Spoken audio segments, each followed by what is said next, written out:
Hello and welcome, dear listener. It's such a joy and honor to have you here with us tonight. Thank you for taking a moment out of your evening to visit our storytelling space, a gentle corner of the world where dreams unfold and peaceful hearts find rest.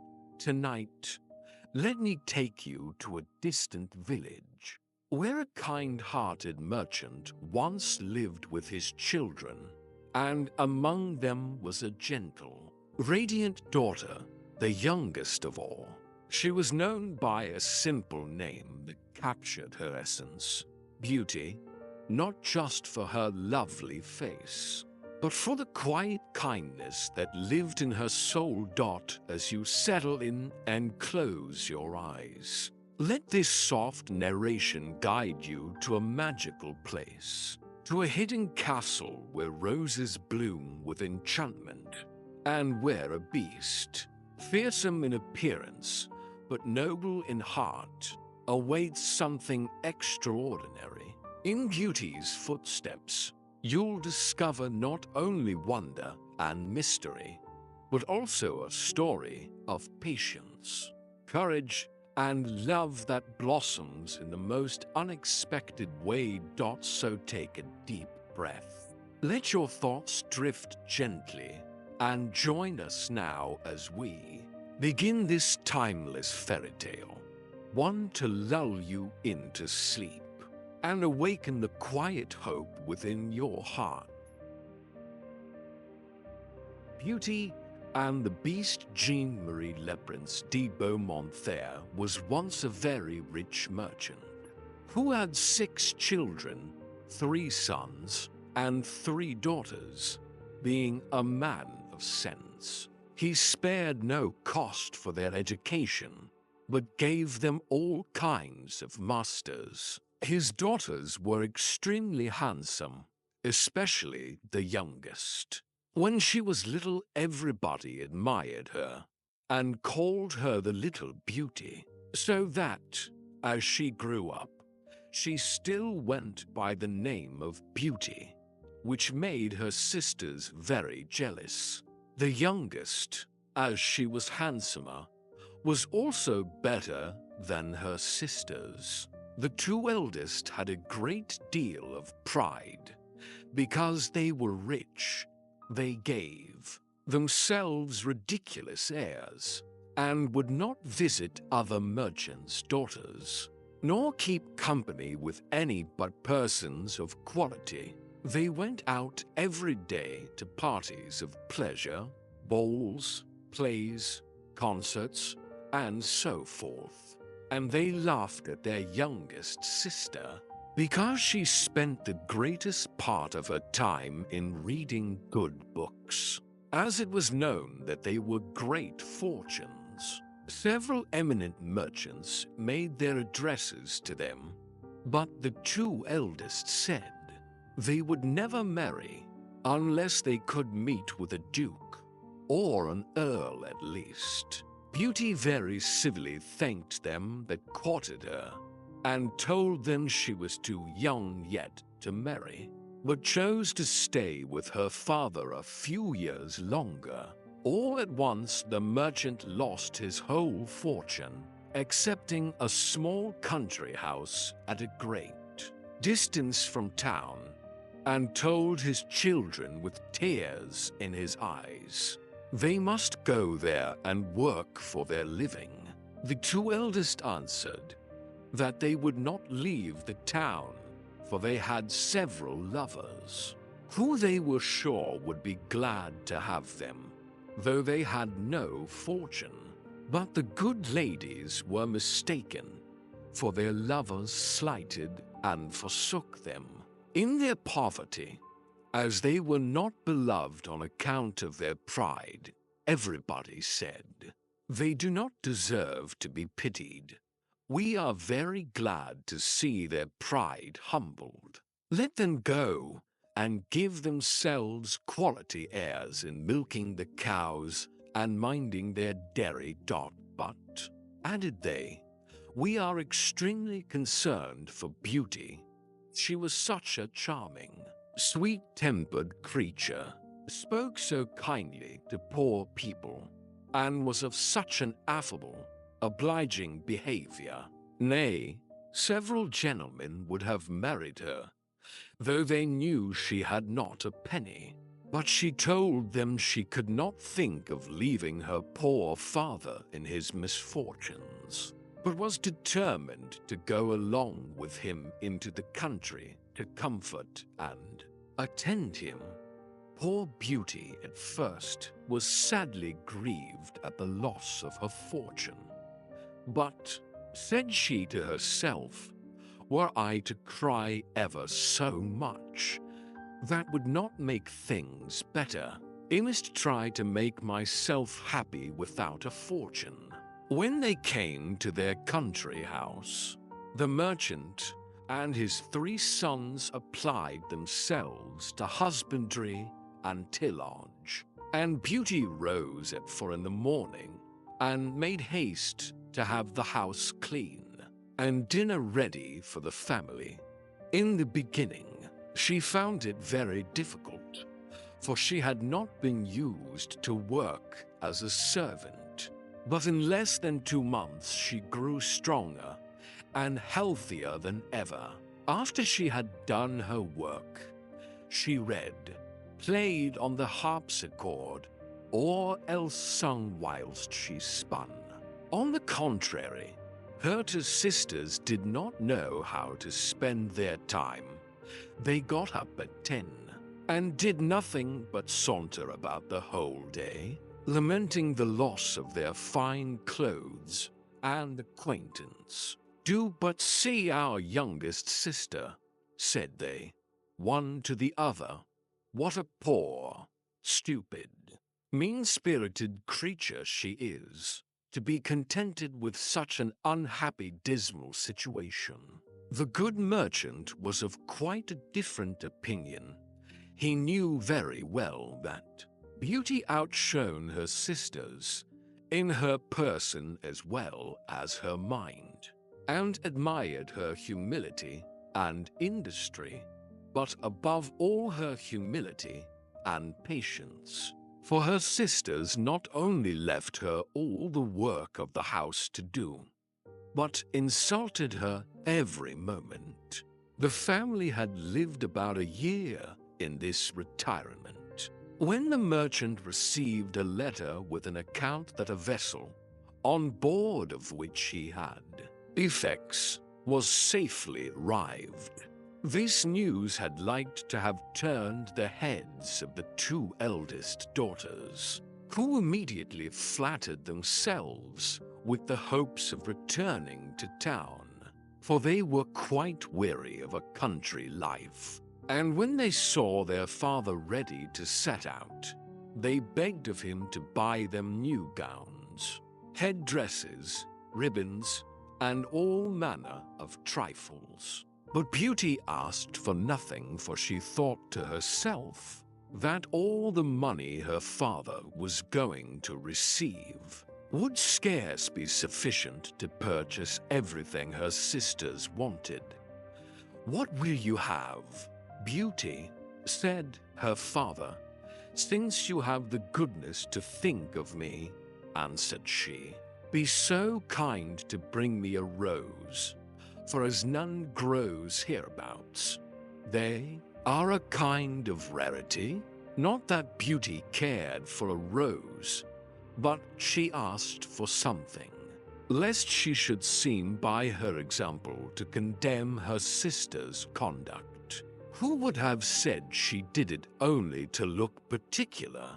The good man went on his journey, but when he came there, they went to law with him about the merchandise, and after a great deal of trouble and pains to no purpose, he came back as poor as before. He was within 30 miles of his own house, thinking on the pleasure he should have in seeing his children. Again, when going through a large forest, he lost himself. It rained and snowed terribly. Besides, the wind was so high that it threw him twice off his horse, and night coming on, he began to apprehend being either starved to death with cold and hunger, or else devoured by the wolves, whom he heard howling all round him, when, on a sudden, looking through a long walk of trees, he saw a light at some distance, and going on a little farther perceived it came from a palace illuminated from top to bottom. The merchant returned God thanks for this happy discovery, and hastened to the place, but was greatly surprised at not meeting with anyone in the outer courts. His horse followed him, and seeing a large stable open, went in, and finding both hay and oats, the poor beast, who was almost famished, fell to eating very heartily. The merchant tied him up to the manger, and walking towards the house, where he saw no one, but entering into a large hall, he found a good fire, and a table plentifully set out with but one cover laid, as he was wet quite through with the rain and snow. He drew near the fire to dry himself. "I hope," said he, "the master of the house or his servants will excuse the liberty I take. I suppose it will not be long before some of them appear." He waited a considerable time, until it struck 11, and still nobody came. At last he was so hungry that he could stay no longer, but took a chicken and ate it into mouthfuls, trembling all the while. After this he drank a few glasses of wine, and growing more courageous he went out of the hall, and crossed through several grand apartments with magnificent furniture, until he came into a chamber which had an exceeding good bed in it. And as he was very much fatigued, and it was past midnight, he concluded it was best to shut the door and go to bed. It was 10 the next morning before the merchant waked, and as he was going to rise, he was astonished to see a good suit of clothes in the room of his own, which were quite spoiled. "Certainly," said he, "this palace belongs to some kind fairy, who has seen and pitied my distress." He looked through a window, but instead of snow saw the most delightful arbors, interwoven with the beautifulest flowers that were ever beheld. He then returned to the great hall, where he had supped the night before, and found some chocolate ready-made on a little table. "Thank you, good Madam Fairy," said he aloud, "for being so careful as to provide me a breakfast.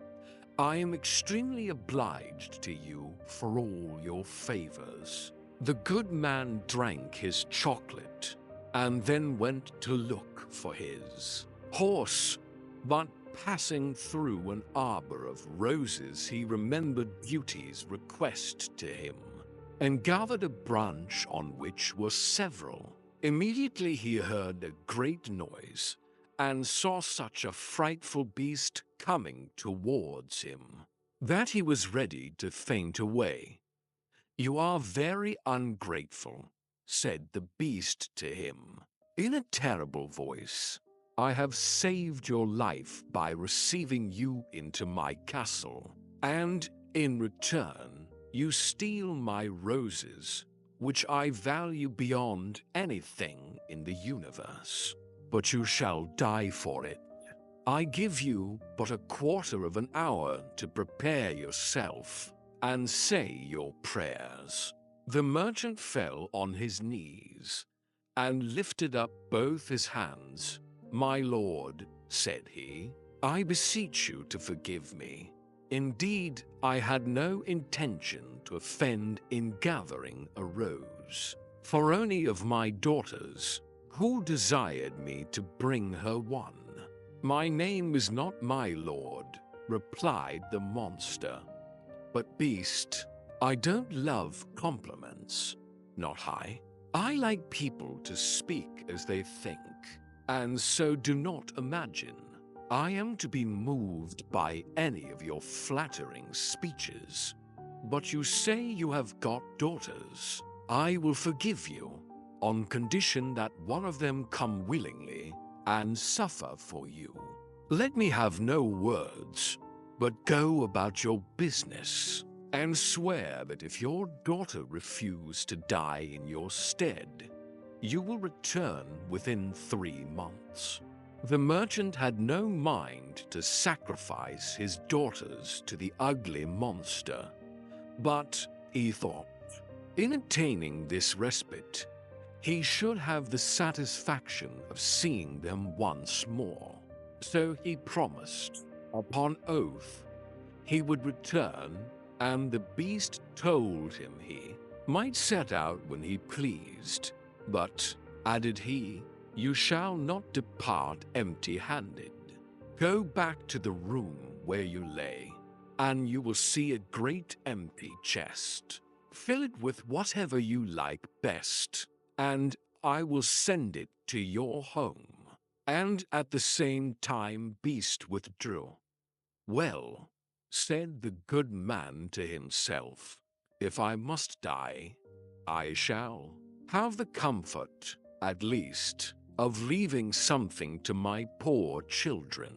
He returned to the bedchamber, and finding a great quantity of broad pieces of gold, he filled the great chest the beast had mentioned, locked it, and afterwards took his horse out of the stable, leaving the palace with as much grief as he had entered it with joy. The horse, of his own accord, took one of the roads of the forest, and in a few hours the good man was at home. His children came round him, but instead of receiving their embraces with pleasure, he looked on them, and holding up the branch he had in his hands, he burst into tears. Here, beauty, said he, take these roses. But little do you think how dear they are like to cost your unhappy father. And then related his fatal adventure. Immediately the two eldest set up lamentable outcries, and said all manner of ill-natured things to Beauty, who did not cry at all. Do but see the pride of that little wretch, said they. She would not ask for fine clothes, as we did, but no, truly, Miss wanted to distinguish herself, so now she will be the death of our poor father. And yet she does not so much as shed a tear. Why should I? Answered Beauty. It would be very needless, for my father shall not suffer upon my account. Since the monster will accept of one of his daughters, I will deliver myself up to all his fury, and I'm very happy in thinking that my death will save my father's life, and be a proof of my tender love for him. No, sister, said her 3 brothers, that shall not be. We will go find the monster, and either kill him, or perish in the attempt. Asterisk, do not imagine any such thing. My sons, said the merchant, Beast's power is so great that I have no hopes of your overcoming him. I am charmed with Beauty's kind and generous offer, but I cannot yield to it. I am old, and have not long to live, so can only lose a few years, which I regret for your sakes alone. My dear children, indeed, father, said Beauty. "You shall not go to the palace without me. You cannot hinder me from following you." It was to no purpose all they could say. Beauty still insisted on setting out for the fine palace, and her sisters were delighted at it. For her virtue and amiable qualities made them envious and jealous. The merchant was so afflicted at the thoughts of losing his daughter that he had quite forgot the chest full of gold. But at night when he retired to rest, no sooner had he shut his chamber door than, to his great astonishment, he found it by his bedside. He was determined, however, not to tell his children that he was grown rich, because they would have wanted to return to town, and he was resolved not to leave the country. But he trusted Beauty with the secret, who informed him that a gentleman came in his absence and courted her sisters. She begged her father to consent to their marriage and give them fortunes, for she was so good that she loved them and forgave heartily all their ill usage. These wicked creatures rubbed their eyes with an onion to force some tears when they parted with their sister, but her brothers were really concerned. Beauty was the only one who did not shed tears at parting, because she would not increase their uneasiness. The horse took the direct road to the palace, and towards evening they perceived it illuminated as at first. The horse went of himself into the stable, and the good man and his daughter came into the great hall, where they found a table splendidly served up and to covers. The merchant had no heart to eat, but Beauty, endeavoring to appear cheerful, sat down to table and helped him. Afterwards, thought she to herself, "Beast surely has a mind to fatten me before he eats me, since he provides such plentiful entertainment." When they had supped, they heard a great noise, and the merchant, all in tears, bid his poor child farewell, for he thought Beast was coming. Beauty was sadly terrified at his horrid form, but she took courage as well as she could, and the monster having asked her if she came willingly, "Yes," said she, trembling. The Beast responded, "You are very good, and I am greatly obliged to you, honest man. Go your ways tomorrow morning, but never think of coming here again." "Farewell, Beauty, farewell, Beast," answered he, and immediately the monster withdrew. "Oh, daughter," said the merchant, embracing Beauty, "I am almost frightened to death. Believe me, you had better go back and let me stay here." "No, father," said Beauty in a resolute tone. "You shall set out tomorrow morning and leave me to the care and protection of Providence." They went to bed and thought they should not close their eyes all night, but scarce were they laid down. Then they fell fast asleep, and Beauty dreamed a fine lady came and said to her, "I am content, Beauty, with your good will. This good action of yours in giving up your own life to save your father's shall not go unrewarded." Beauty waked and told her father her dream, and though it helped to comfort him a little, yet he could not help crying bitterly when he took leave of his dear child daughter as soon as he was gone. Beauty sat down in the great hall and fell a-crying likewise. But as she was mistress of a great deal of resolution, she recommended herself to God, and resolved not to be uneasy the little time she had to live, for she firmly believed Beast would eat her up that night. However, she thought she might as well walk about until then, and view this fine castle, which she could not help admiring.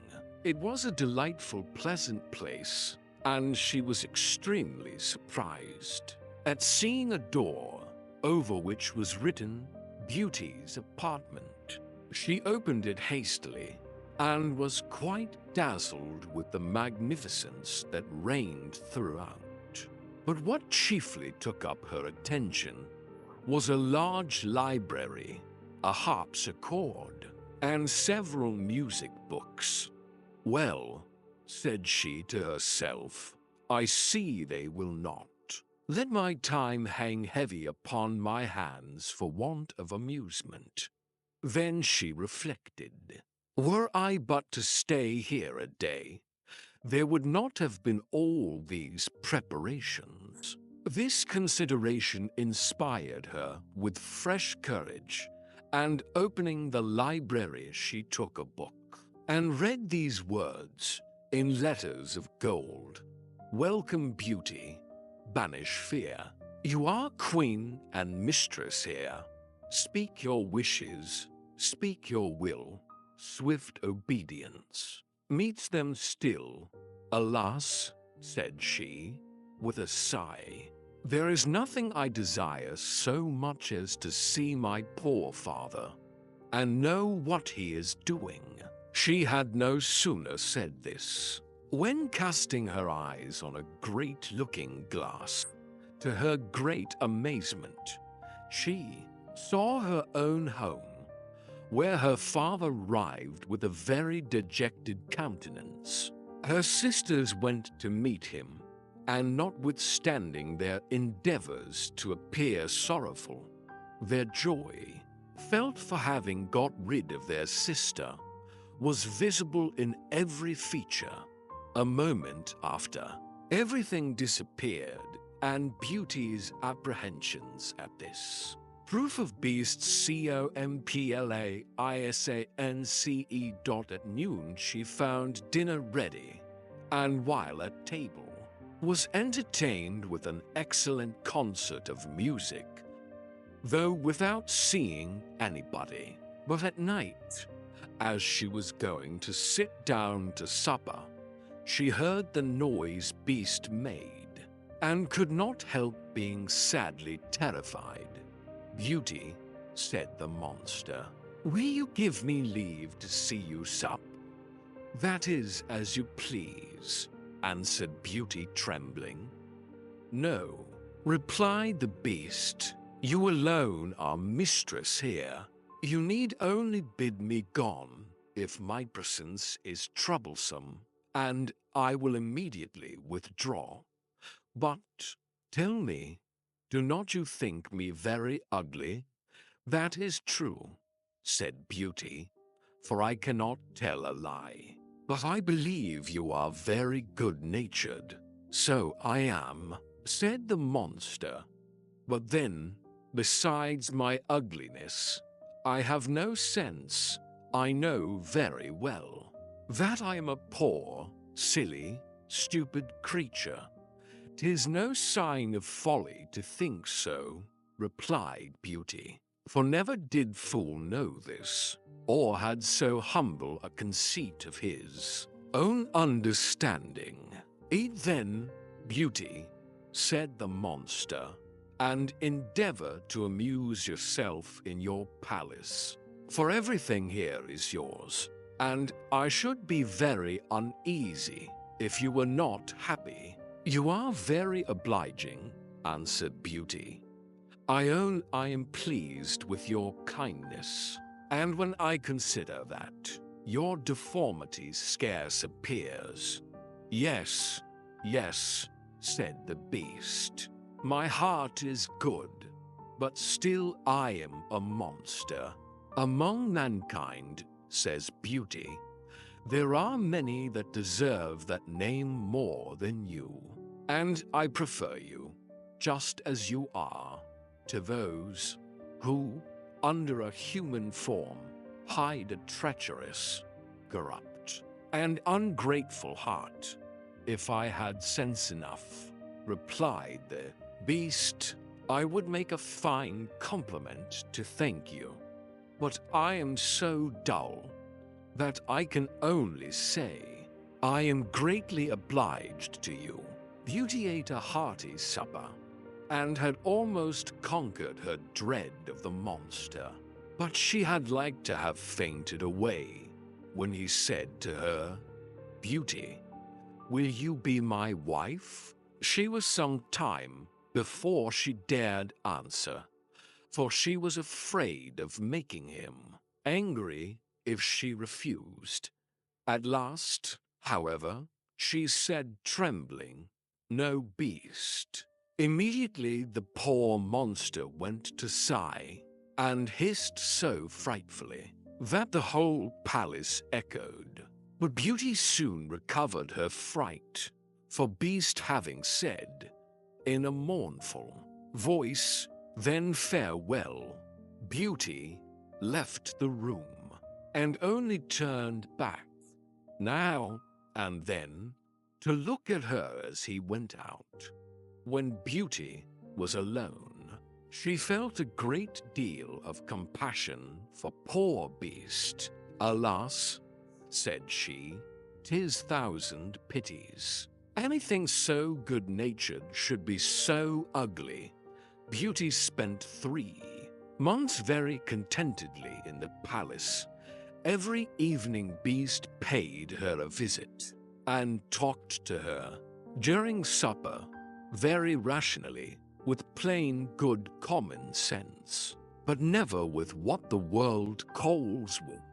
And Beauty daily discovered some valuable equivocations in the monster, and seeing him often had so accustomed her to his deformity that, far from dreading the time of his visit, she would often look on her watch to see when it would be 9, for the Beast never missed coming at that hour. There was but one thing that gave Beauty any concern, which was that every night, before she went to bed, the monster always asked her if she would be his wife. One day she said to him, Beast, you make me very uneasy. I wish I could consent to marry you, but I am too sincere to make you believe that will ever happen. I shall always esteem you as a friend. Endeavor to be satisfied with this. I must, said the Beast, for, alas, I know too well my own misfortune, but then I love you with the tenderest affection. However, I ought to think myself happy that you will stay here. Promise me never to leave me.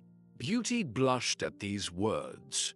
She had seen in her glass that her father had pined himself sick for the loss of her, and she longed to see him again. I could, answered she, indeed, promise never to leave you entirely, but I have so great a desire to see my father that I shall fret to death if you refuse me that satisfaction. I had rather die myself, said the monster, than give you the least uneasiness. I will send you to your father.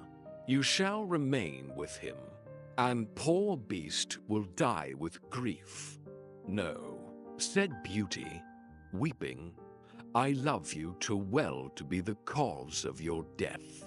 I give you my promise to return in a week. You have shown me that my sisters are married, and my brother's gone to the army. Only let me stay a week with my father, as he is alone. "You shall be there tomorrow morning," said the beast. "But remember your promise. You need only lay your ring on a table before you go to bed.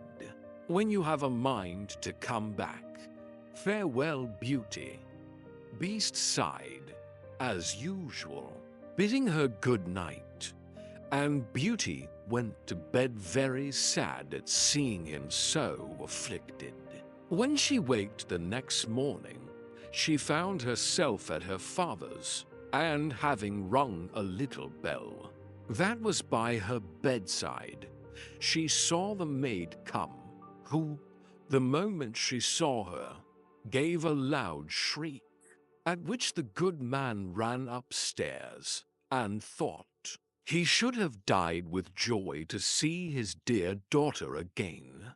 He held her fast locked in his arms above a quarter of an hour. As soon as the first transports were over, Beauty began to think of rising, and was afraid she had no clothes to put on. But the maid told her that she had just found, in the next room, a large trunk full of gowns, covered with gold and diamonds.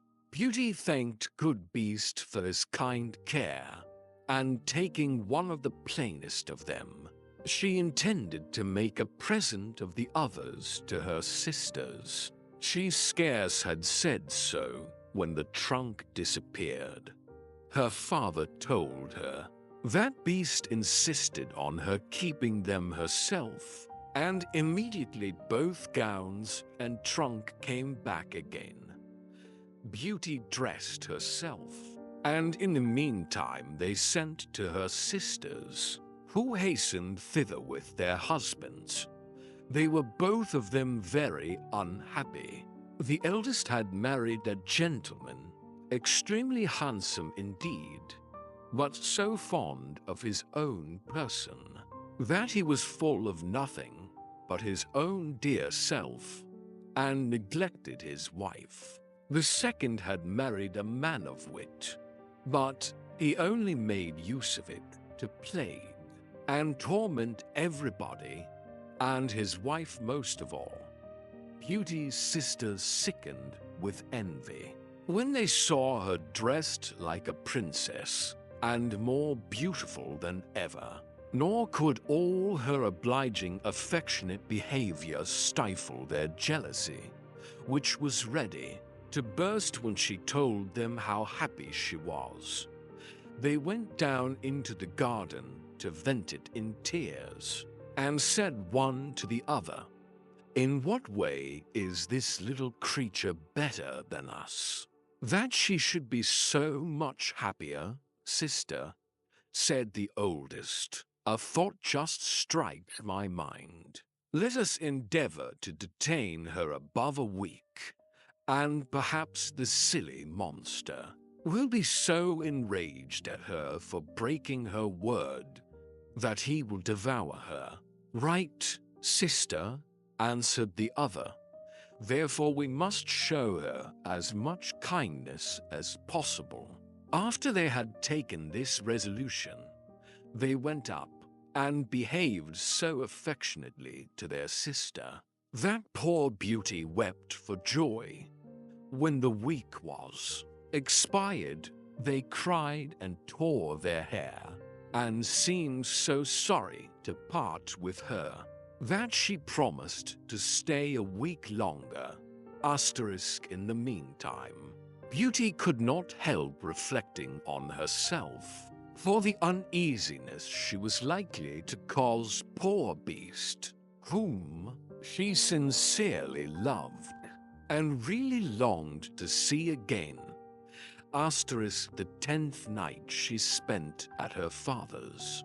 She dreamed she was in the palace garden, and that she saw Beast extended on the grass plat, who seemed just expiring, and, in a dying voice, reproached her with her ingratitude. Beauty started out of her sleep, and bursting into tears, "Am I not very wicked?" said she. to act so unkindly to Beast, that has studied so much to please me in everything? Is it his fault if he is so ugly and has so little sense? He is kind and good, and that is sufficient. Why did I refuse to marry him? I should be happier with the monster than my sisters are with their husbands. It is neither wit nor a fine person in a husband that makes a woman happy, but virtue, sweetness of temper, and complacence. And Beast has all these valuable qualifications. It is true, I do not feel the tenderness of affection for him, but I find I have the highest gratitude, esteem, and friendship. I will not make him miserable. Were I to be so ungrateful, I should never forgive myself. Beauty, having said this, rose, put her ring on the table, and then laid down again. Scarce was she in bed before she fell asleep, and when she waked the next morning, she was overjoyed to find herself in the Beast's palace. She put on one of her richest suits to please him, and waited for evening with the utmost impatience. At last the wished-for hour came. The clock struck 9, yet no Beast appeared. Beauty then feared she had been the cause of his death. She ran crying and wringing her hands all about the palace, like one in despair. After having sought for him everywhere, she recollected her dream, and flew to the canal in the garden, where, shedrin, she saw him.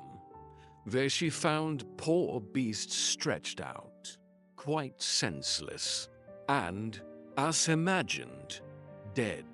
She threw herself upon him without any dread, and finding his heart beat still, she fetched some water from the canal and poured it on his head. Beast opened his eyes and said to Beauty, "You forgot your promise, and I was so afflicted for having lost you that I resolved to starve myself. But since I have the happiness of seeing you once more, I die satisfied." "No, dear Beast," said Beauty, "you must not die. Live to be my husband. From this moment I give you my hand, and swear to be none but yours.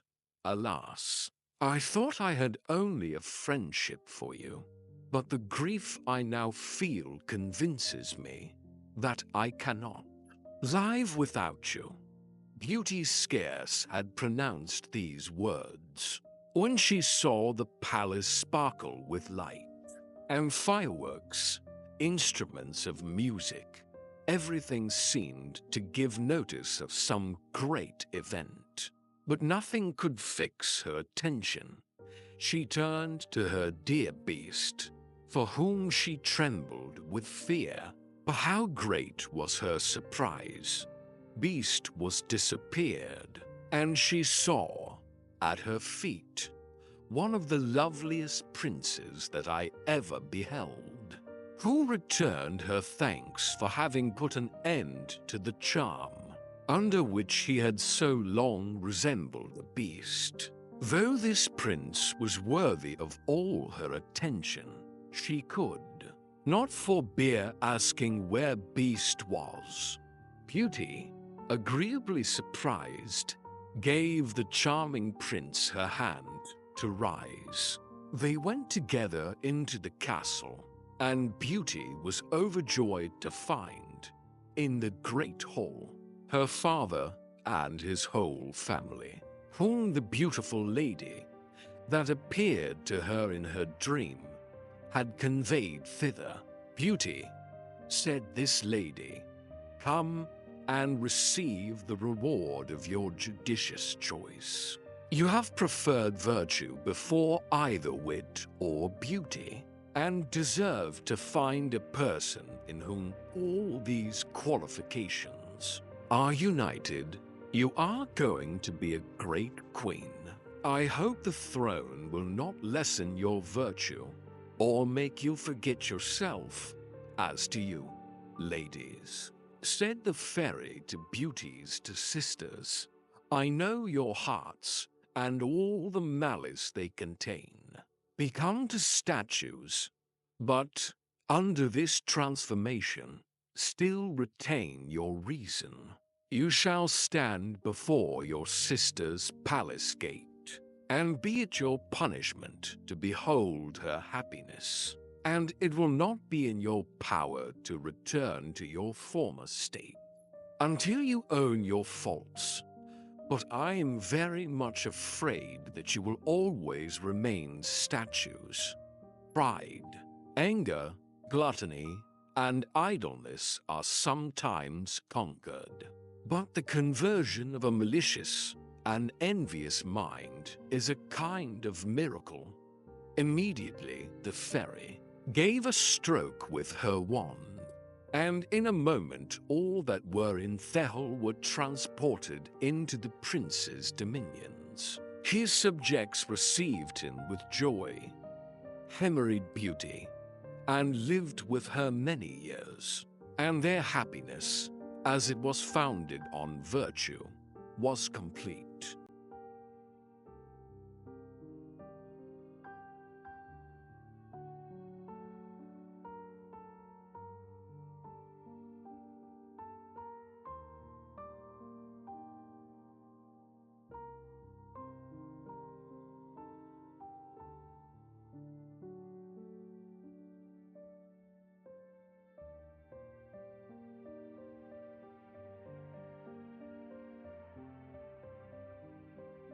Ten timeless life lessons from Beauty and the Beast asterisk.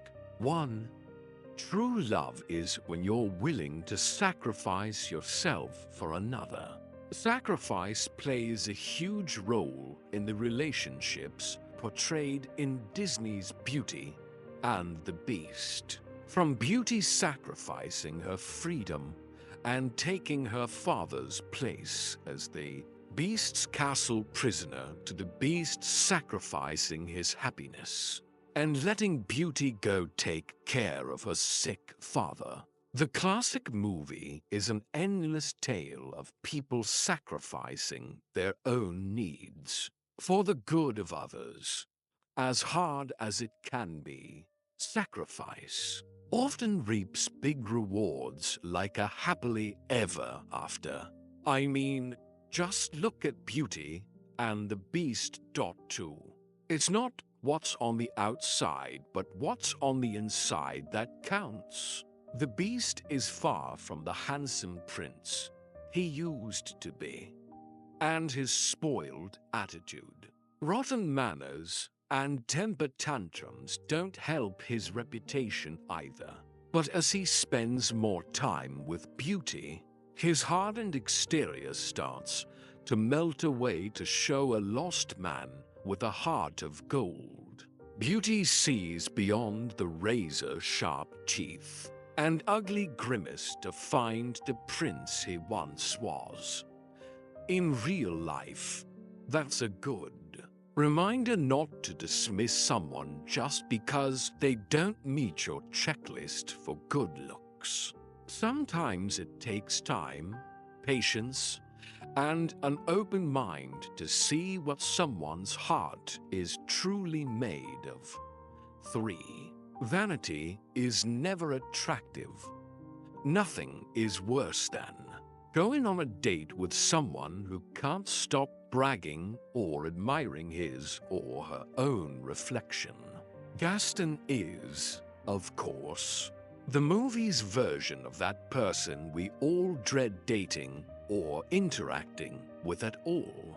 He claims he wants Beauty, the most beautiful girl in town, be his wife.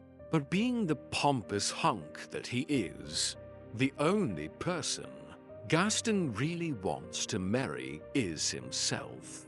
And unlike all the other townswomen who swoon over his debonair smile, silky black hair, and chiseled muscles, Beauty refuses to fall for it. Somehow she knew that a boorish, brainless oaf was hiding behind his dashing good looks. Learn from Gaston and put down the mirror, and take a page out of Beauty's book, and look beyond the facade. For selfishness has no place in a lasting, loving relationship. Gaston's selfish and unwavering desire to get Beauty no matter what. The price, even if it means leaving her father tied to a tree in the woods to be eaten by wolves, like he does in the new live-action movie, doesn't get him the girl.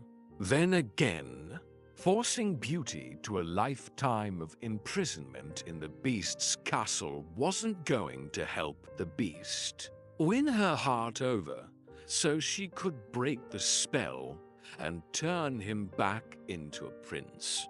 And so, the Beast freed her, even though it broke his heart and ruined his chance to lift the curse. In real-life relationships, you sometimes need to set aside your own wants and desires to focus on the needs of your loved ones, which helps your love progress and mature for the better. 5. Don't let criticism belittle your self-worth. Beauty wasn't ashamed to be herself, despite the snickers and snarky remarks from the townspeople for being odd or peculiar. Beauty owned it. She wasn't going to let a little ridicule for being intelligent preposterous keep her away from her beloved books or inventing new things in the new movie. She's an inventor. In life, not everyone will like you, and there will always be someone who finds something to tease you about. You have a choice to either let those words tear you down or ignore them. The trick is to remember that there's no shame in embracing who you are. 6.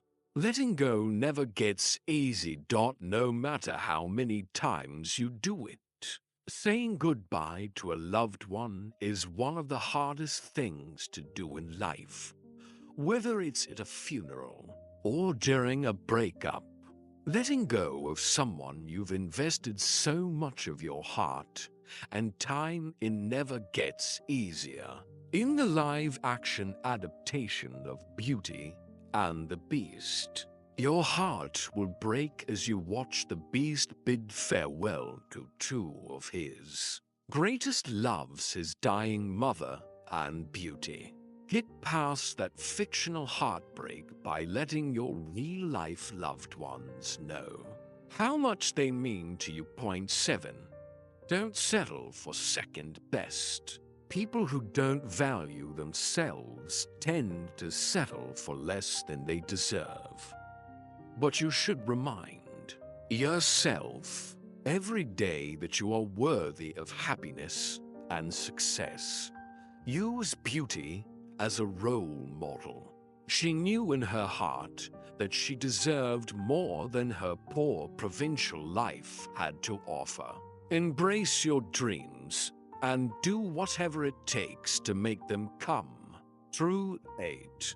We all have a little beast inside us. There's an inner beast hiding in all of us.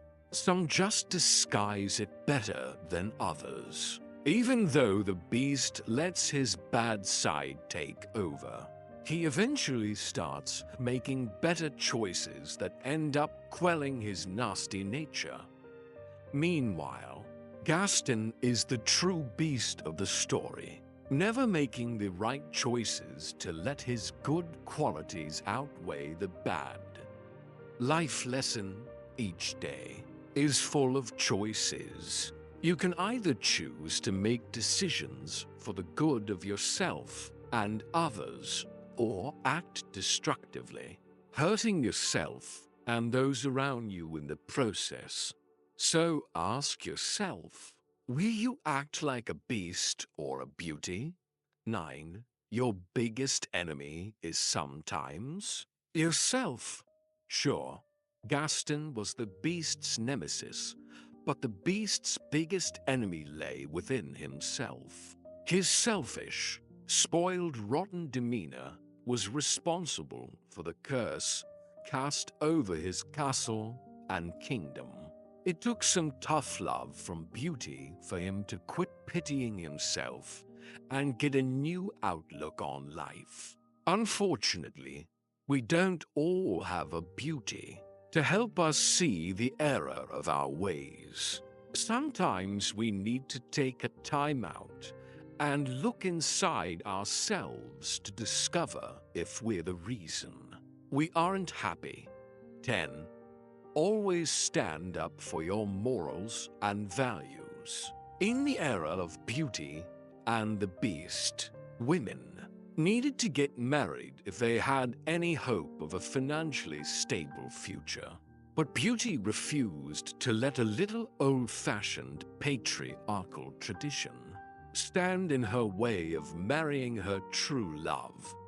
She has the town's most eligible bachelor, Gaston, clamoring for her attention, but she refuses to let society pressure her into compromising her values to become some man's trophy wife. Stand by your own morals no matter who tries to stop you.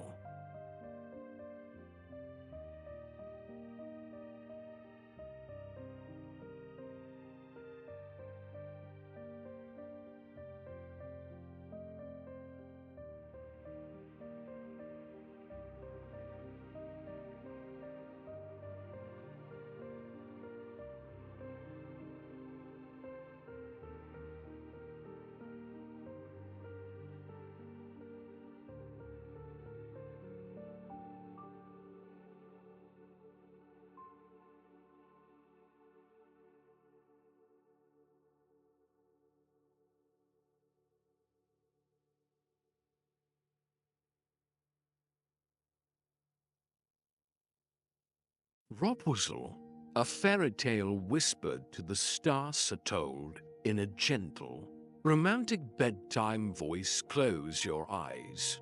Just for a moment, the stars have taken their places. The moon is whispering secrets to the trees, and somewhere in the hush of night, a story is waiting to unfold, soft as silk, slow as starlight. This is not just a tale of a girl in a tower. It's the sound of longing turned into song, the echo of footsteps that never gave up. A love story, not loud or rushed, but quiet and deep, like the earth holding its breath beneath snow. Tonight, let the story carry you not far, just gently, into the world of Rapunzel. Love blossoms.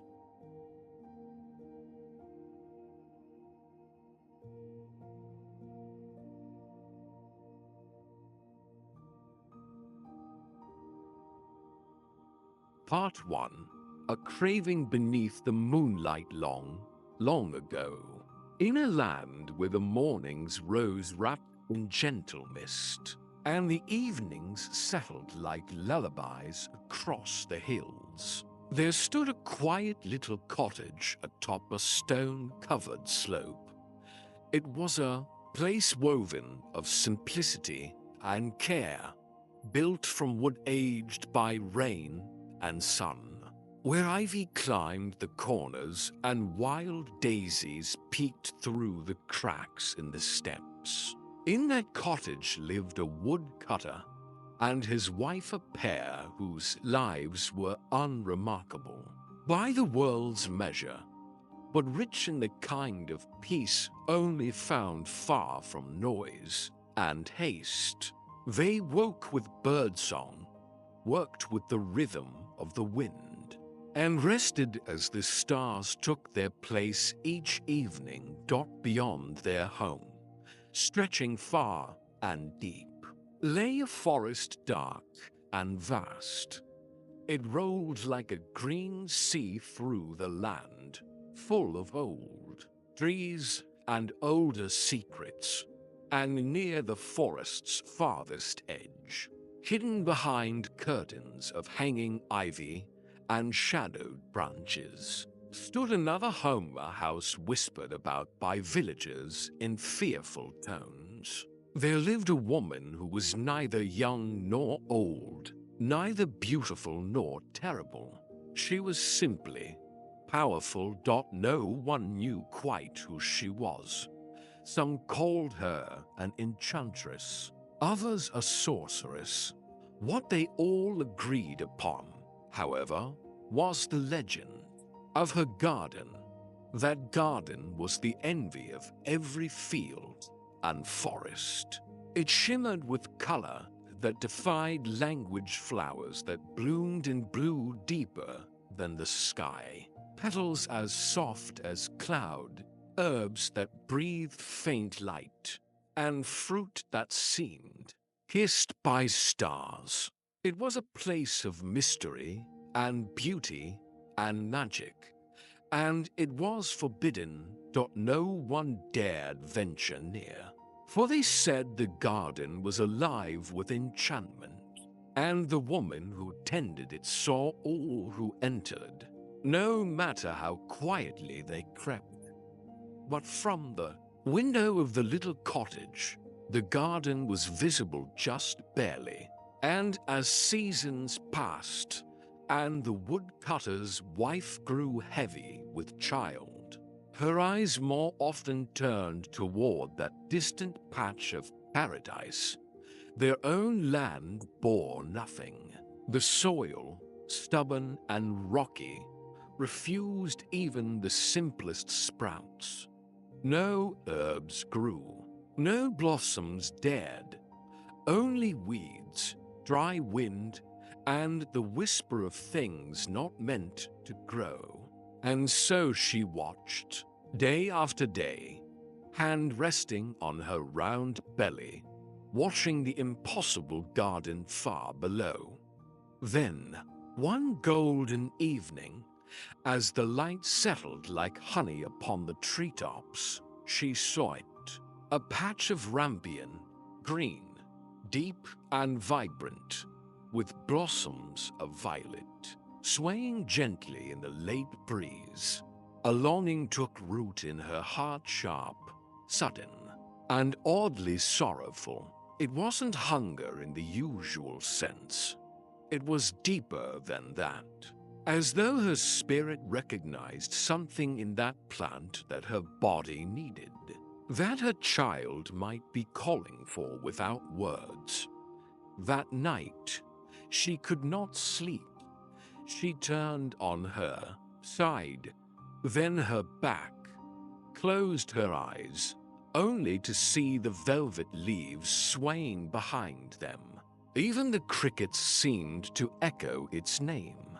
The craving had settled inside her like a silent ache, gentle but unyielding. The woodcutter noticed the shadows beneath her eyes, the way her voice drifted like mist when she spoke. And though she said nothing at first, he understood. He had heard the stories.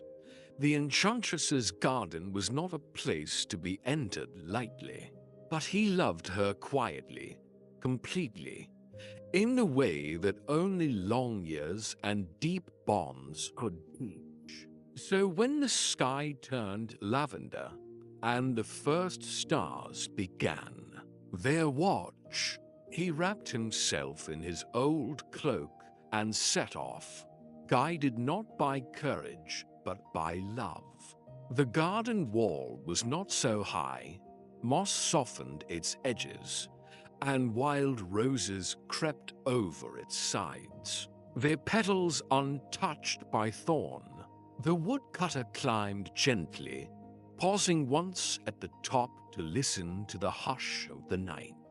The moon glowed above, round and silver, casting light upon the garden as though blessing the path he was about to take. Inside, the garden pulsed with stillness. The air was cooler here, fragrant with things not found in the outside world. He moved silently, each step upon earth that seemed to hum beneath his boots. He reached the Rambian patch quickly. The leaves were cool under his touch, the blossoms, still swaying though no wind stirred, released a soft, clean scent, earthy and fresh, like the first breath of spring. He gathered a small handful, careful not to tear more than needed, then climbed back over the wall and returned home, the Rambian bundled carefully in his satchel. His wife's eyes filled with tears when he gave it to her. She prepared it with trembling hands and ate slowly, savoring each bite.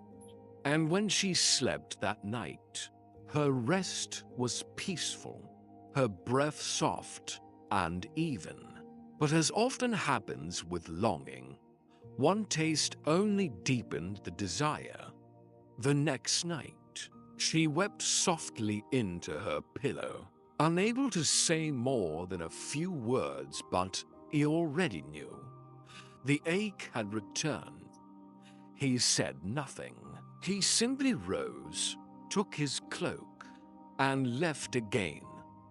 The second journey felt heavier, even though the path was the same dot, and this time, as his fingers brushed the Rambian once more, something stirred. A sudden chill swept through the arid natural. Still, the trees ceased their rustle. The garden, moments before so fragrant, held its breath. Then, a voice, low, cold, ancient. It did not need to be loud. The woodcutter turned slowly. She stood beneath the moonlight, her silhouette tall and still. Her cloak flowed like night itself.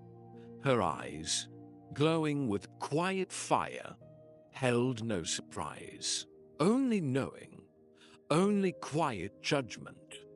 Time stopped around them.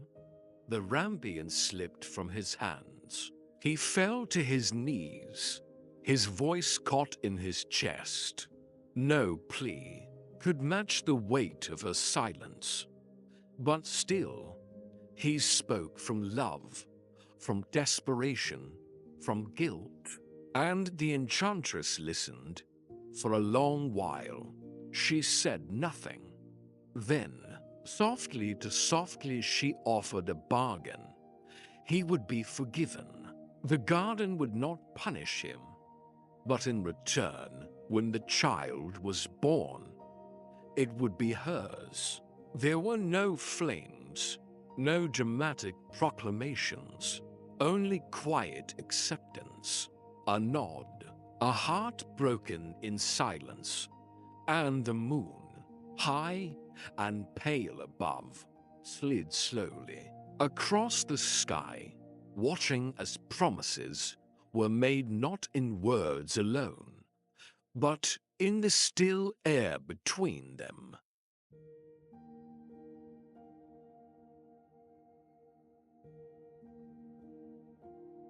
Part 2. The girl with the morning sun in her hair. Seasons turned softly.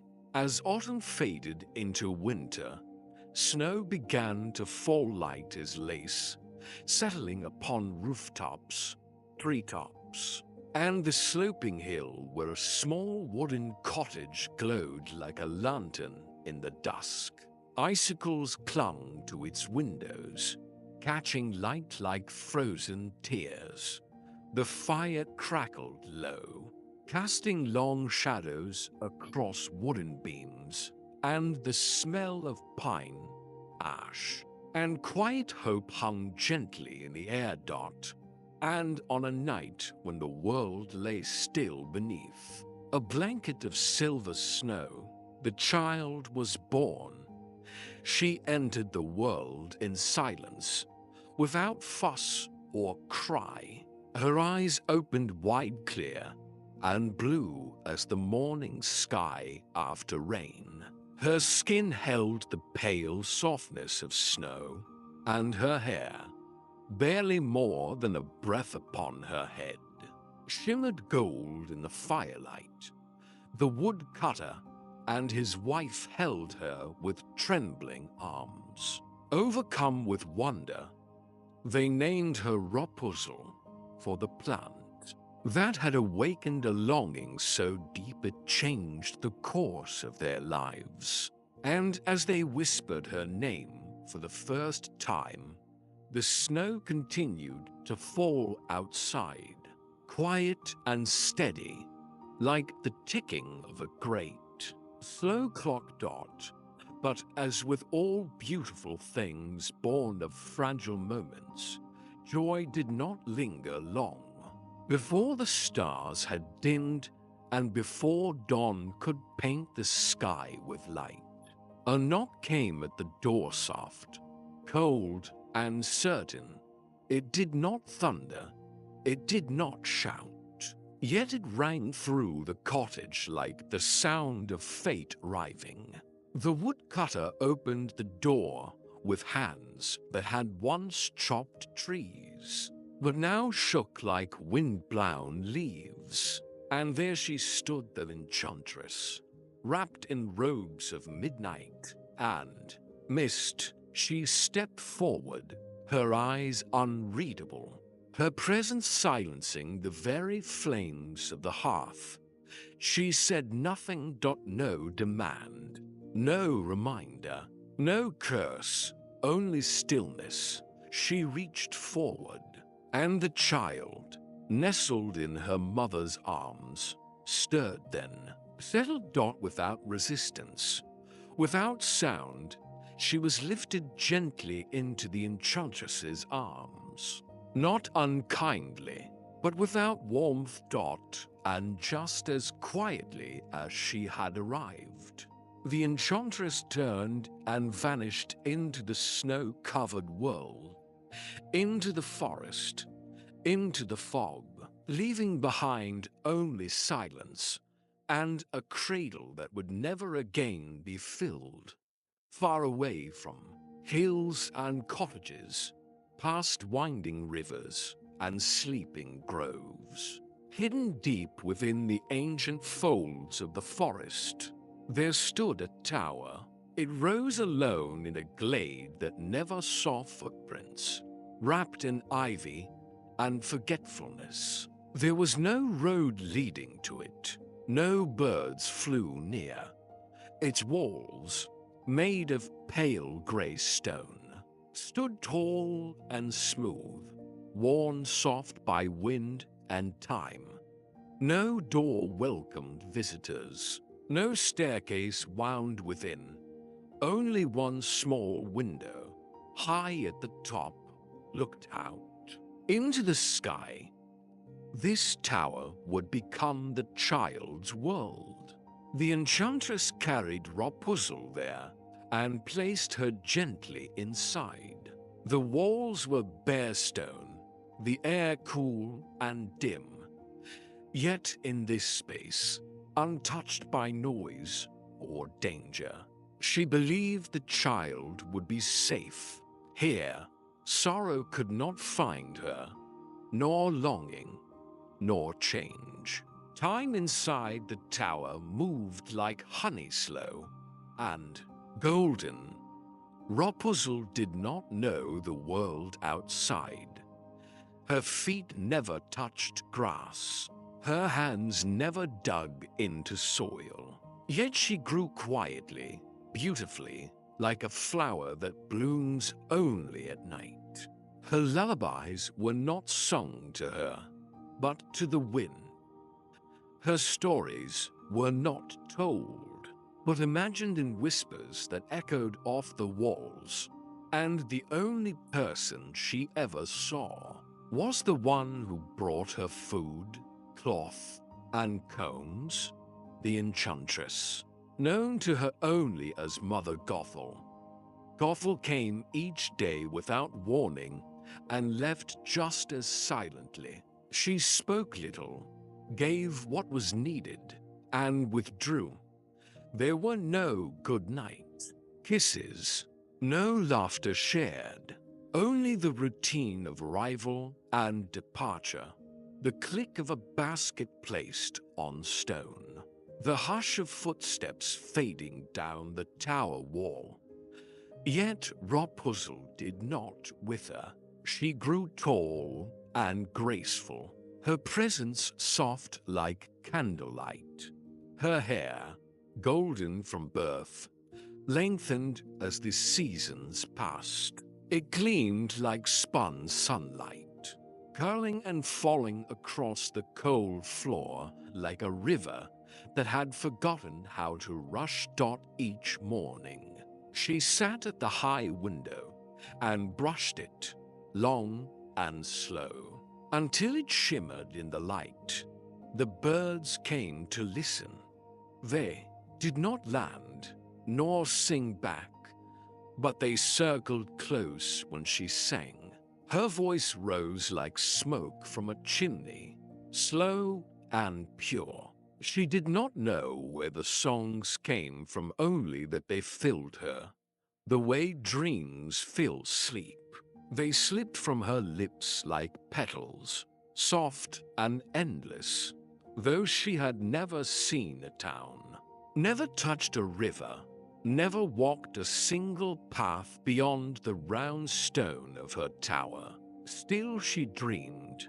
She dreamed of skies wider than her window, of colors not found in her embroidery threads, of hands she had not yet held. Sometimes, as evening fell and shadows stretched long across the floor, she would press her cheek to the cold stone frame and gaze beyond the trees. On certain days, when the light curved just so and the wind whispered just right, she believed she saw something far away, glimmers of rooftops, perhaps, or a silvery ribbon of river. But it was always too far, and the tower always to hide still. Something in her stirred, a quiet question, a silent yearning, not for escape, but for knowing. And when she once whispered into the dusk, "Is there more?" Though no voice replied, the wind curled gently around her face, as if to say yes. Each evening, as day softened into night, Gothel returned. There was no door to knock upon, so she stood beneath the window and called, half in chant, half in song, words that echoed through the clearing like a spell. "Rapunzel, Rapunzel, let down your hair." And from above, the golden braid fell like a bridge spun from light and love. Gothel climbed, hand over hand, slow and certain, as if the braid were both rope and ritual. She would reach the window, step inside, and do what needed to be done. Then she would leave, and Rapunzel, alone once more, would sit in her circle of light, the silence folding gently around her once again, and the tower would sleep.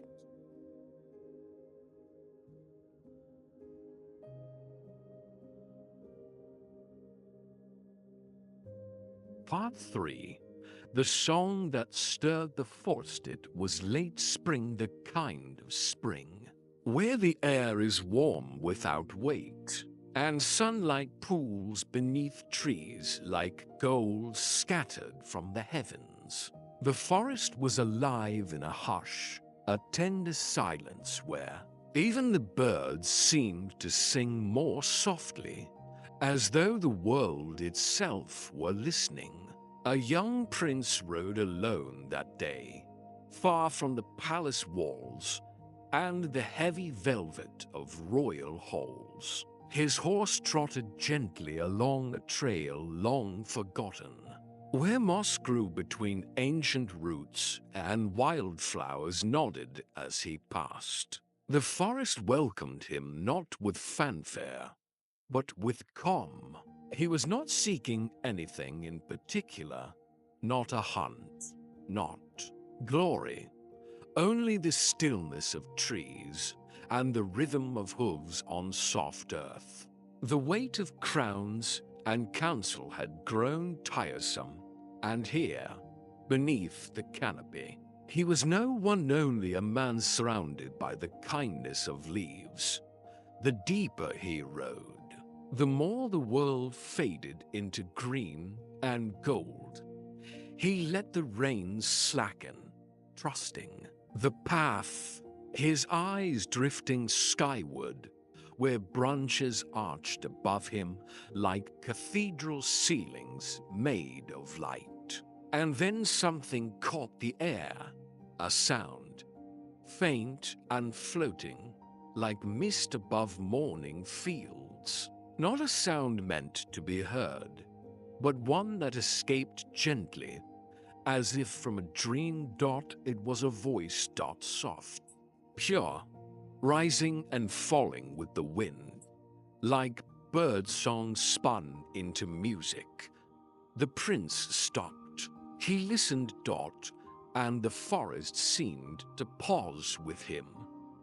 The song carried no words, but it spoke to something within him nonetheless. It wound through the branches and curled around his heart like a ribbon. There was no pain in it, no sorrow, but it was not joy either. It was something deeper, a kind of longing shaped in melody.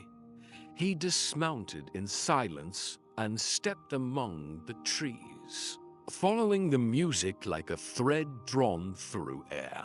The trail narrowed, the leaves thickened, and the light shifted to greenish gold. With each step, the song grew clearer, not louder, but nearer. Then the trees parted. A clearing opened before him, sun-drenched and still. And there, rising from the very earth like something planted long ago and forgotten by time, stood a tower. It was taller than any tree in sight. Its stone was worn smooth by years of rain and sun, wrapped in ivy like a gift never opened. No door marked its base, no path led to its foot, only one window, high above, framed against the sky. From that window, the song poured like light, and in that window stood a girl. She was still as the breeze, her eyes closed, her face tilted gently toward the sky. Her hair, long and golden, spilled around her like sunlight poured from a pitcher. It caught the light, shimmered in soft waves, and floated on the wind like silken threads unwinding from a dream. She sang not to be heard. She sang because the song lived within her. The prince stood at the edge of the clearing, heart stilled by wonder. He had seen many faces, many forms of beauty, but nothing like this, nothing so untouched, so quiet and full of light. In that moment, he felt as though he had stepped not into a forest, but into a story, and somehow he was meant to be part of it. He took one quiet step forward, and the song ended. The girl opened her eyes startled and vanished from the window like a flame blown out by the wind. The prince remained where he was, unsure whether to smile or weep. He circled the tower once, searching gently, thoughtfully. There was no entrance, no ladder, no sign of anyone ever having come or gone. Only the quiet stone and the window above. Still, something in him told him not to turn away. He returned the next day, and the day after that, each time. He came when the sun was low and the light was warm, when the shadows were long and the air carried memories in its folds. He waited, hoping for a glimpse, for a note of song, a flicker of golden hair, but the window remained empty, silent, until one evening, as he stood hidden among the trees, he heard the crunch of leaves behind him. A figure emerged, a silhouette, cloaked in dusk, her steps soft, her presence more shadow than shape. She moved toward the tower. He watched, and then he heard it, the same words, spoken like a spell the forest had always known. Rapunzel, Rapunzel, let down your hair.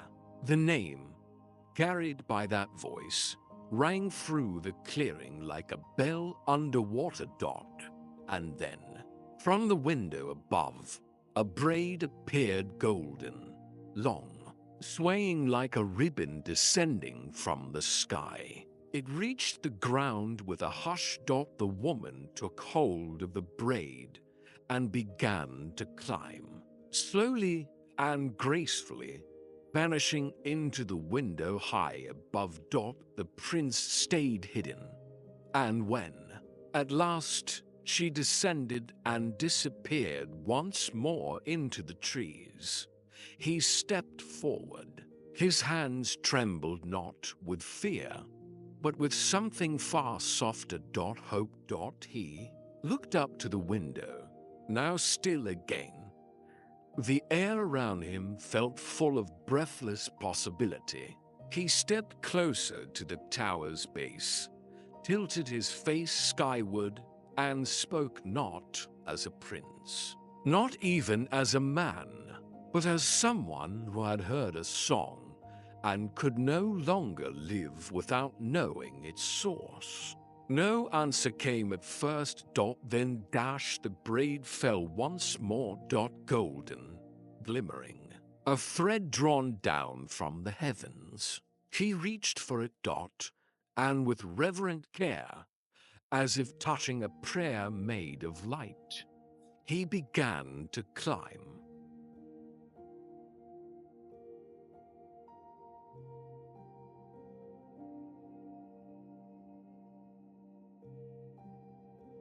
Part 4. The window between the heart's climb was gentle, like a secret shared between stone and wind. The golden braid, warmed by the sun and scented faintly of wildflowers, swayed in the soft hush of evening. It did not resist him.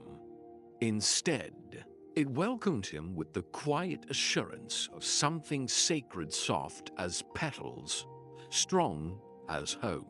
With each movement upward, the world below slipped away, and with it, the noise and weight of everything he had ever known, higher and higher, until the trees seemed small, and the forest became a hush beneath him. He climbed not toward conquest or discovery, but toward a presence that had pulled at his heart with every note she had unknowingly sung. When he reached the window, the hush deepened. There she was. She stood in the fading light like a dream made real, delicate, unsure, yet steady in the way of things that had been waiting quietly for their time. Her hands rested lightly on the stone ledge, her golden hair pooling around her like liquid sunlight. Her eyes, wide and luminous, held not fear, but wonder that mirrored his own. She had not expected a stranger, and yet something inside her did not retreat. He said nothing, nor did she. Between them stretched the kind of silence that needed no words, the kind that settles gently between hearts, already beginning to understand one another. Outside, the twilight deepened, wrapping the tower in a veil of peace. From that day forward, he returned each evening as the sky turned to rose and gold, and each time the braid would descend, and she would wait, hands light, heart full. They spoke, but never hurried. Their words flowed like a quiet stream, weaving stories not just from books and skies and bird songs, but from the spaces they began to share. He told her of the world he knew, fields that danced with poppies, rivers that sang as they curved through valleys, stars that fell in silence, and granted wishes. She listened with parted lips, as though each image painted color across the gray stone of her world. In turn, she spoke of moments small and tender, the sound of birds resting at her window, the way the wind sometimes carried dreams into her sleep, the feel of stone warmed by sun, and the hush of night pressing against her tower walls. He listened with the reverence of one hearing poetry born from solitude. Time began to melt around them. The tower, once a place of stillness and silence, began to pulse with the soft rhythm of two hearts learning each other. The space between them narrowed, not by steps, but by breath, by shared glances, by the golden hush that falls when love takes root, not in haste, but in wonder. They did not speak of love, they lived it, in the way her hand lingered on the window frame as he climbed, in the way his gaze softened when he saw her silhouette framed by starlight, in the way their silences became songs. And one evening, as dusk wrapped the world in velvet blue, he drew from his cloak a bundle. It was silk fine, light, and strong, not much by itself, but he had brought a little more each day. And now, there was enough. She took it gently, her fingers brushing his with unspoken promise. There was no rush. Instead, there was intention. She began to braid, and with each twist of thread, she wove the quiet strength of her longing, the warmth of her hope, and the gentle fire of a love that had bloomed without announcement. He spoke of the world they might walk together, not castles or crowns, but wide skies and rivers that ran like laughter, meadows where the wind played with tall grass, and woods where birds would sing to them from hidden boughs. A life with no towers, no locks, only freedom. She smiled not with her lips, but with her whole being. She did not need to answer. It was already known. They sat then, close without touching, as stars blinked open above. The braid lay between them, not finished, but begun. When the time came for him to descend, she lowered the braid slowly. Carefully, he held it like something precious, and as he reached the forest floor, he looked up. She was still there, silhouetted in the window, framed in twilight and quiet longing. One hand lifted in farewell, the other rested over her heart. No words were spoken, but both carried a single thought. Soon.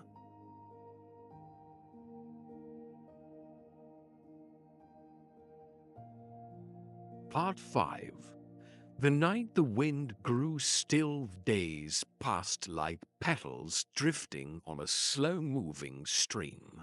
In the quiet of each evening, Rapunzel worked with delicate hands, weaving strands of silk into something more than a ladder, something born of dreams and longing.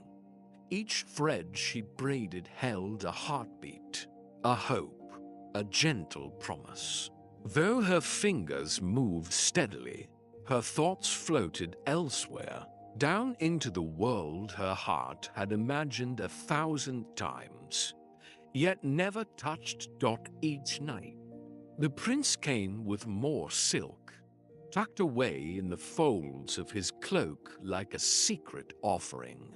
He came not only bearing thread, but like the warmth of laughter, the softness of stories, the tenderness of someone who saw her not as a captive, but as someone radiant and real.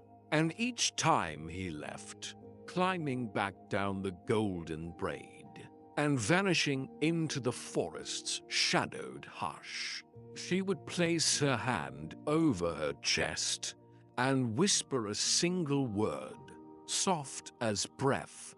Soon. But not all moments stay wrapped in magic forever, and not all evenings are kind. One twilight, with the light still soft on the stones, and the memory of the prince's voice lingering like perfume, the wind grew still. Mother Gothel came earlier than expected, her footsteps soundless, her presence like frost beneath the door. The forest held its breath, and even the leaves seemed unwilling to stir. She emerged from the shadows in silence, her dark cloak trailing like smoke, her gaze sharp and searching. At the foot of the tower, her voice rose not loud, but cutting, the edges of each word fine as glass.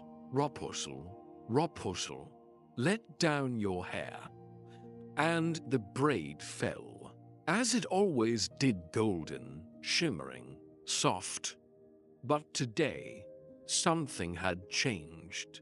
As she climbed, her keen eyes caught the glint of silver among the gold. Tiny threads, foreign threads, thread not of this place, not of her design. She said nothing, yet at the window, Rapunzel turned to greet her with a smile so full of light that even the bare stones behind her seemed to soften. She welcomed her with gentleness, unaware of the growing storm behind those eyes that had once watched over her.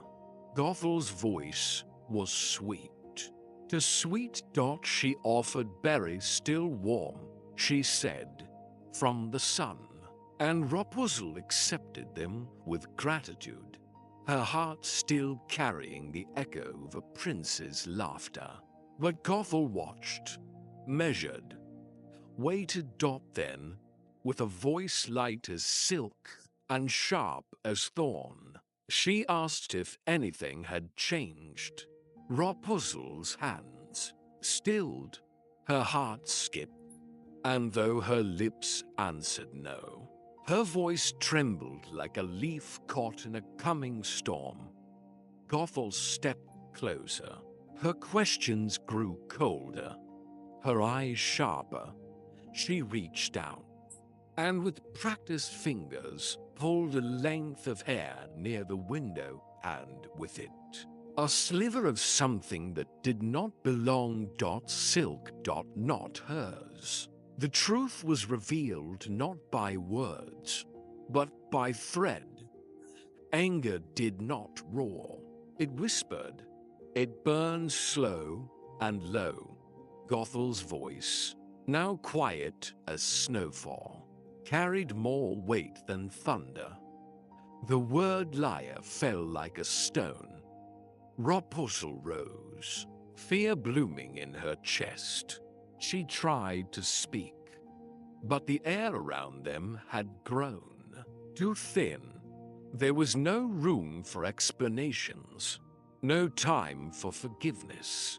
The enchantress's wrath was silent, but it moved like wind before a storm. She reached into her cloak and drew out a silver blade, not for harm, but for severing. And with one swift motion the braid fell. Golden hair coiled like sunlight turned to ash. Rapunzel, newly shorn, stood motionless. The sudden lightness on her head nothing compared to the heaviness in her heart. Gothel clutched the braid, not with affection, but with fury disguised as triumph. The magic surged. The stones themselves seemed to hum with power as she raised her arms. Light flared, not bright, but final. And then, with a whisper of wind, Rapunzel was gone, vanished, carried off into exile. The tower stood empty. The braid lay alone on the cold stone floor, still warm where it had once touched the cheek of a girl who had dared to dream. That night, the forest stirred uneasily. Branches creaked without wind. The moon hid behind veils of cloud. And the prince returned. He came as always, silk in hand, hope in his heart. He stood at the base of the tower and called softly into the dusk. His voice filled with a joy he did not yet know he'd lost. The braid descended. He smiled. He climbed. But at the top, the window did not open to Rapunzel. It opened to shadow. Gothel's face emerged, twisted with cruel delight. The prince's joy shattered. She spoke not with rage, but with something colder. Her words landed like frost. She is gone. He staggered, and then, in silence, he let go. He fell not like a warrior, not like a fool, but like a wish dropped into darkness. The trees did not break his fall. The thorns wept in silence, and the night closed its eyes. Above, the tower returned to silence, but the story was not yet over.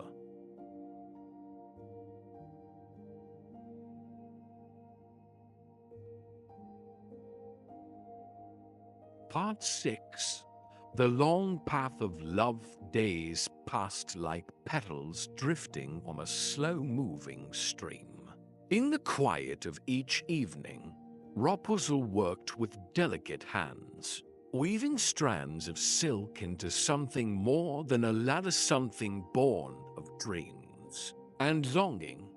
Each thread she braided held a heartbeat, a hope, a gentle promise. Though her fingers moved steadily, her thoughts floated elsewhere, down into the world her heart had imagined 1,000 times, yet never touched. Each night, the prince came with more silk, tucked away in the folds of his cloak like a secret offering. He came not only bearing thread, but like the warmth of laughter, the softness of stories, the tenderness of someone who saw her not as a captive, but as someone radiant and real. And each time he left, climbing back down the golden braid and vanishing into the forest's shadowed hush, she would place her hand over her chest and whisper a single word, soft as breath, soon. But not all moments stay wrapped in magic forever, and not all evenings are kind. One twilight, with the light still soft on the stones, and the memory of the prince's voice lingering like perfume. The wind grew still. Mother Gothel came earlier than expected, her footsteps soundless, her presence like frost beneath the door. The forest held its breath, and even the leaves seemed unwilling to stir. She emerged from the shadows in silence, her dark cloak trailing like smoke, her gaze sharp and searching. At the foot of the tower, her voice rose not loud, but cutting, the edges of each word fine as glass. Rapunzel, Rapunzel, let down your hair. And the braid fell, as it always did, golden, shimmering, soft. But today, something had changed. As she climbed, her keen eyes caught the glint of silver among the gold. Tiny threads, foreign threads, thread not of this place, not of her design. She said nothing, yet dot at the window. Rapunzel turned to greet her with a smile so full of light that even the bare stones behind her seemed to soften. She welcomed her with gentleness, unaware of the growing storm behind those eyes that had once watched over her. Gothel's voice was sweet. To sweet Dot she offered berries still warm, she said, from the sun, and Rapunzel accepted them with gratitude, her heart still carrying the echo of a prince's laughter. But Gothel watched, measured, waited. Dot then, with a voice light as silk and sharp as thorn, she asked if anything had changed. Rapunzel's hands stilled, her heart skipped, and though her lips answered no, her voice trembled like a leaf caught in a coming storm. Gothel stepped closer. Her questions grew colder, her eyes sharper. She reached out, and with practiced fingers pulled a length of hair near the window, and with it a sliver of something that did not belong. Silk. Not hers. The truth was revealed not by words, but by thread. Anger did not roar, it whispered. It burned slow and low. Gothel's voice, now quiet as snowfall, carried more weight than thunder. The word liar fell like a stone. Rapunzel rose, fear blooming in her chest. She tried to speak, but the air around them had grown too thin. There was no room for explanations, no time for forgiveness. The enchantress's wrath was silent, but it moved like wind before a storm. She reached into her cloak and drew out a silver blade, not for harm, but for severing. And with one swift motion the braid fell. Golden hair coiled like sunlight turned to ash. Rapunzel, newly shorn, stood motionless. The sudden lightness on her head nothing compared to the heaviness in her heart. Gothel clutched, The braid, not with affection, but with fury disguised as triumph. The magic surged. The stones themselves seemed to hum with power as she raised her arms. Light flared, not bright, but final. And then, with a whisper of wind, Rapunzel was gone, vanished, carried off into exile. The tower stood empty. The braid lay alone on the cold stone floor, still warm where it had once touched the cheek of a girl who had dared to dream. That night, the forest stirred uneasily. Branches creaked without wind. The moon hid behind veils of cloud. And the prince returned. He came as always, silk in hand, hope in his heart. He stood at the base of the tower and called softly into the dusk. His voice filled with a joy he did not yet know he'd lost. The braid descended. He smiled. He climbed. But at the top, the window did not open to Rapunzel. It opened to shadow. Gothel's face emerged, twisted with cruel delight. The prince's joy shattered. She spoke not with rage, but with something colder. Her words landed like frost. She is gone. He staggered, and then, in silence, he let go. He fell not like a warrior, not like a fool, but like a wish dropped into darkness. The trees did not break his fall. The thorns wept in silence, and the night closed its eyes. Above, the tower returned to silence, but the story was not yet over. The forest grew silent after the fall. Even the wind, once playful, had forgotten its song. The golden braid dangled from the tower like a ribbon of memory, swaying gently in the hush. But no voice called down to greet it. No hands reached out from the high window. And below, where the thorns lay thick and cruel, the prince lay still. Time slipped by unnoticed, an hour, perhaps more. Then, softly, a breath stirred the undergrowth. He lived, though broken and bloodied, though his cloak was torn and his limbs heavy with pain. Something within him had not shattered, but his eyes, they had been taken by the thorns. The light was gone.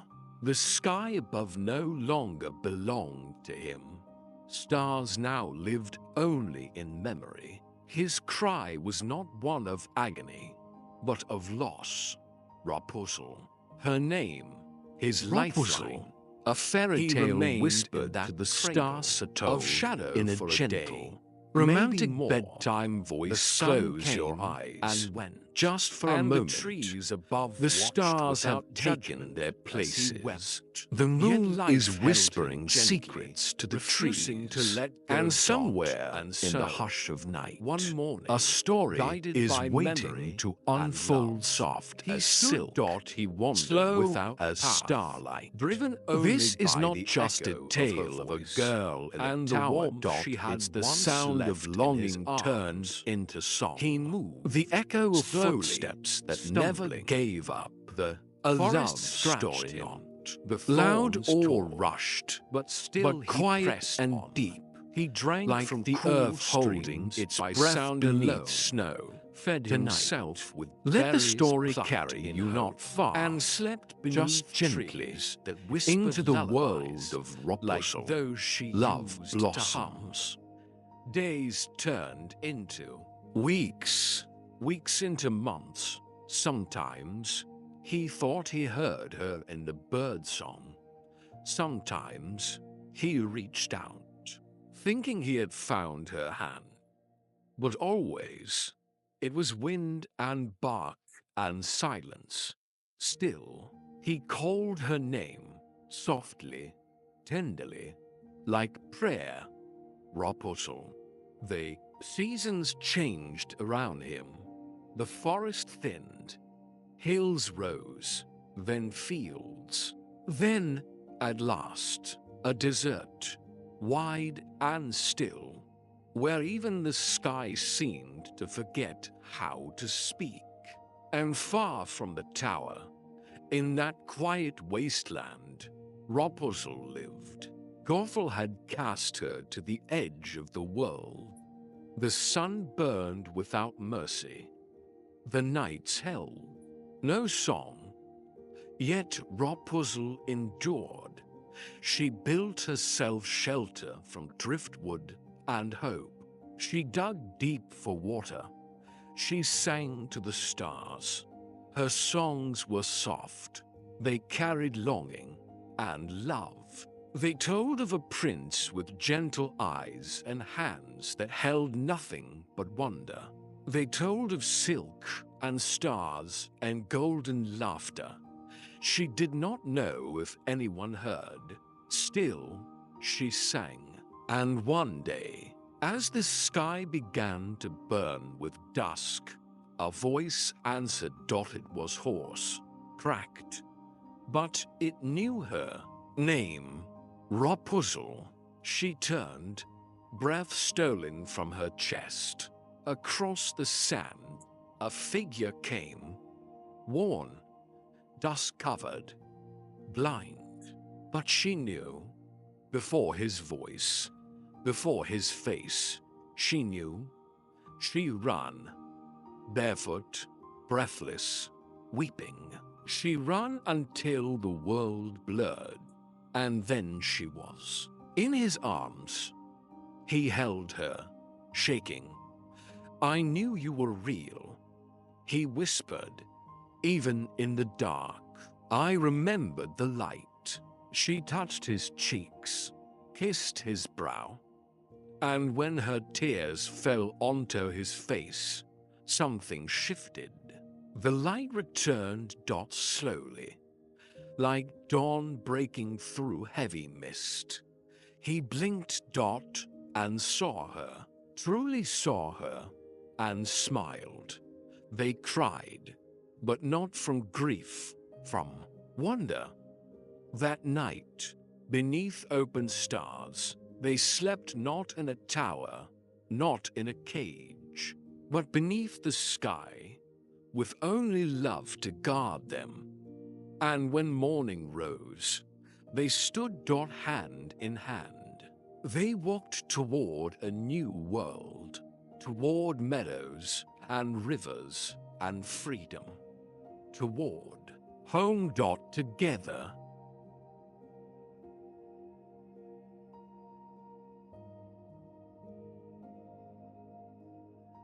Part 7. A garden for the golden song. They walked for many days, side by side, through wind-blown sands and sunlit meadows, over hills crowned with heather, and beneath skies that blushed with the rising dawn. Their steps were slow, but steady, and wherever they passed, the world seemed to soften. Birds followed them. Trees bent slightly as if to listen. Even the streams murmured a sweeter song. The prince no longer lost, no longer blind, kept her hand in his always. He was not a man returning home alone. He was returning with his heart. And Rapunzel, free at last from the tower's cold stone, and the enchantress's shadow, bloomed like spring in a girl's smile. Her voice, once caged behind walls, now floated freely over fields and skies, drifting with the clouds like petals in the breeze. One morning, they stood on a hill that overlooked a valley of silver mist, and there, rising from the land like a promise kept, stood the castle. It was grand. Yes, but not in the way that dazzled or bragged. Its towers shone with kindness, its gardens hummed with life, and its windows sparkled not from jewels, but from warmth. Home. They entered the gates. Together. The people bowed in wonder, for many had thought the prince lost forever. But when they saw the golden-haired girl at his side, and the way he looked at her like morning light on water, they knew something truer than any tale had come to pass. In time, the castle became a place of laughter and music. The gardens were planted with flowers Rapunzel had only ever seen in dreams: lavender and wild roses, daisies and bluebells. The birds she had sung to from her tower returned, nesting in the trees and waking the castle each day with gentle song. A room was built with no roof, just open sky above, where Rapunzel could sleep under stars, the way she always had in her mind. She did not miss the tower, but sometimes when twilight crept in and the fireflies rose, she would light a single candle by her window and hum the lullabies that once echoed through stone. And always the prince would come to her side, rest his head on her shoulder, and listen. They did not rush to marry.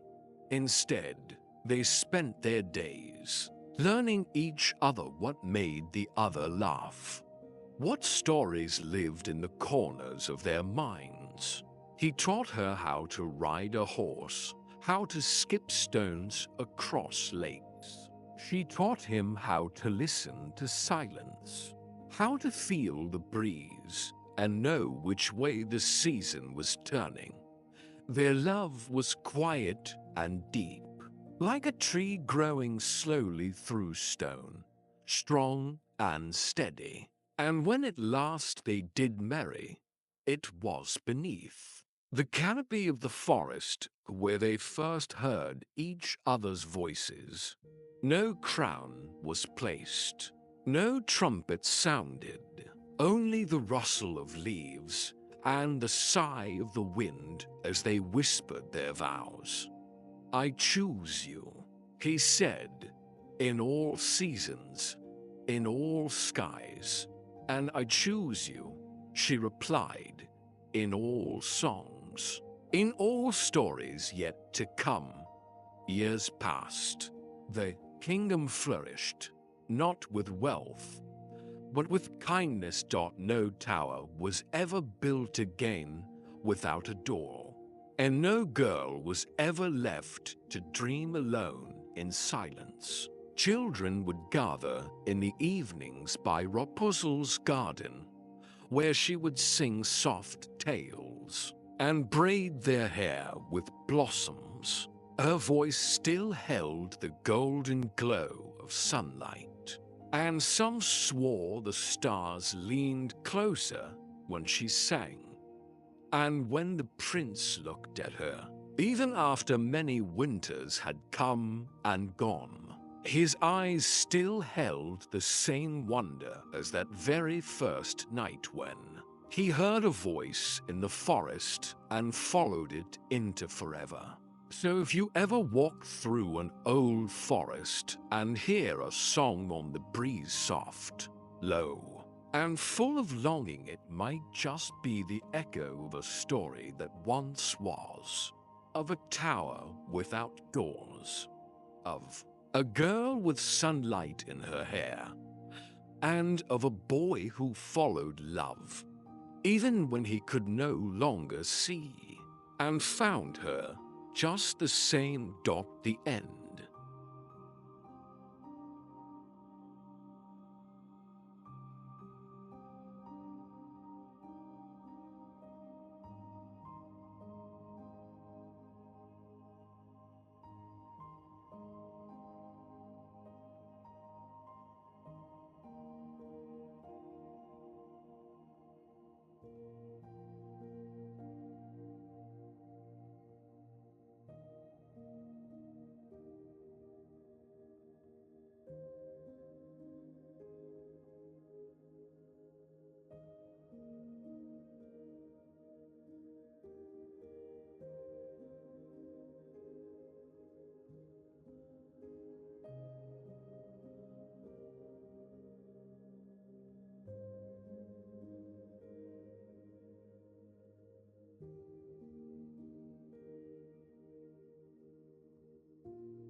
Rapunzel, a fairy tale whispered to the stars are told in a gentle, romantic bedtime voice. Close your eyes. Just for a moment, the stars have taken their places. The moon is whispering secrets to the trees. And somewhere in the hush of night, a story is waiting to unfold, soft as silk, slow as starlight. This is not just a tale of a girl in a tower. It's the sound of longing turned into song. The echo of footsteps that never gave up. A love story not loud or rushed, but quiet and deep, like the earth holding its breath beneath snow. Tonight, let the story carry you not far, just gently, into the world of Rapunzel. Love blossoms.